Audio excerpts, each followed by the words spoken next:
Radio Equinox, la chaîne du peuple.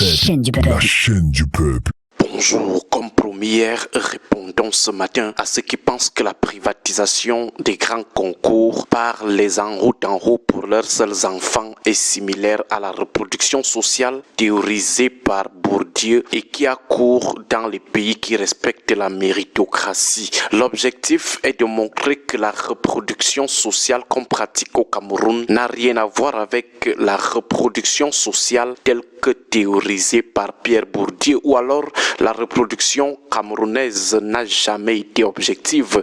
Elle n'a rien à voir avec celle qu'on observe dans les États méritocratiques.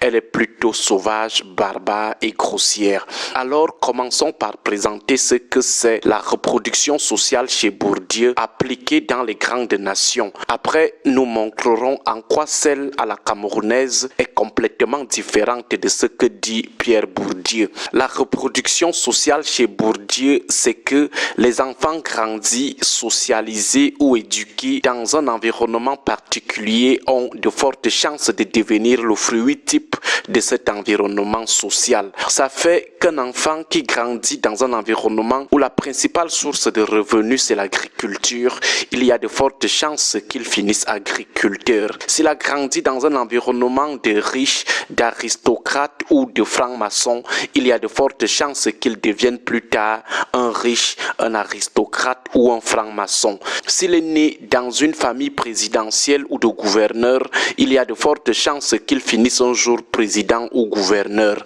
Voilà pourquoi, objectivement, un enfant peut facilement finir dans la catégorie sociale de ses parents avec qui il a grandi. Et qu'est-ce qui fait la reproduction sociale? C'est le capital social ou culturel, l'héritage social ou culturel qui finit par faire naître un habitus des environnements sociaux dans lesquels vivent les individus de votre catégorie sociale. C'est la manière de vivre de votre classe sociale qui détermine cet héritage qui vous est transmis. Par exemple, la culture d'aimer ou de faire l'école, la culture de faire le commerce ou de faire l'agriculture. C'est ça qui fait objectivement l'avantage comparatif lors d'un concours scolaire ou un concours d'agriculture. Mais ce capital n'est pas réapproprié ou alors il ne s'insère dans le comportement de l'enfant comme la cloche et la poudre de viande agiraient sur le chien de Pavlov. On a quand même affaire aux êtres vivants dotés d'un esprit de discernement et d'un libre arbitre. L'influence de l'origine ou de l'environnement social n'est donc pas automatique. Il peut y arriver que l'enfant défie ou résiste au conditionnement social imposé par l'environnement dans lequel il a grandi.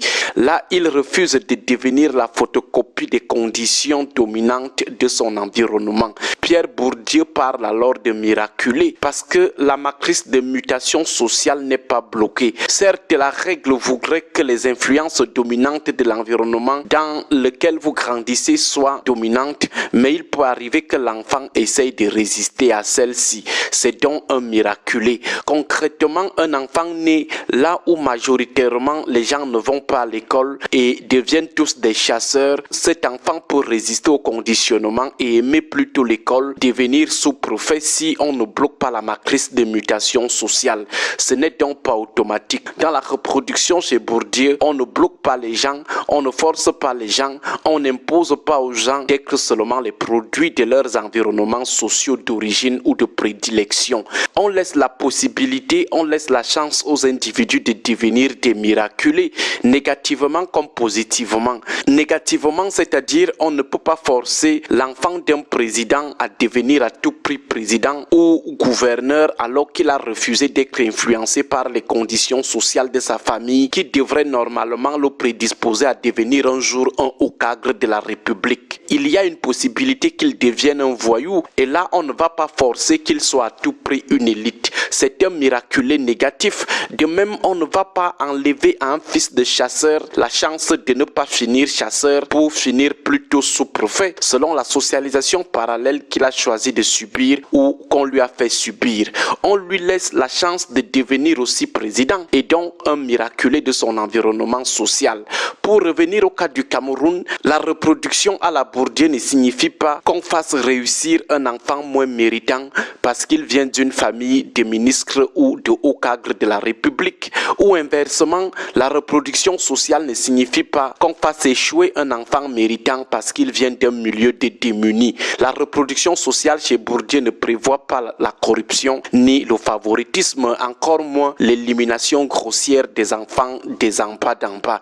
S'il y a même favoritisme ou injustice, cette dernière se situerait au niveau de l'acquisition des compétences. Ça veut dire que l'enfant de l'élite viendrait au concours de l'ENAM avec la présomption qu'il a grandi dans les conditions qui lui permettent d'être plus fort que les enfants des en bas d'en bas.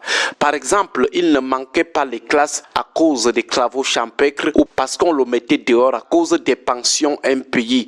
Il avait la chance d'avoir tous les livres et d'avoir un répétiteur. Donc, il avait le temps de bien étudier. Il mangeait bien. On le flattait avec la pizza pour étudier alors que le fils du pauvre, on le fouettait. Voilà les prédispositions sociales qui devraient exposer le fils de l'élite à la réussite à un grand concours face au fils de pauvre qui peut aussi être miraculé. C'est la reproduction objective chez Bourdieu. Pas qu'on prend un moins méritant, un cancre, on le fait réussir devant les méritants et des génies parce qu'ils viennent d'une famille de ministres ou de présidents. Personne ne déteste les enfants des en haut d'en haut. Le problème des frustrés en bas d'en bas, c'est lorsqu'on veut forcer la reproduction. Agréable journée à tous. Que Dieu et les ancêtres protègent le Cameroun. Radio Equinox, la chaîne du peuple. La chaîne du peuple.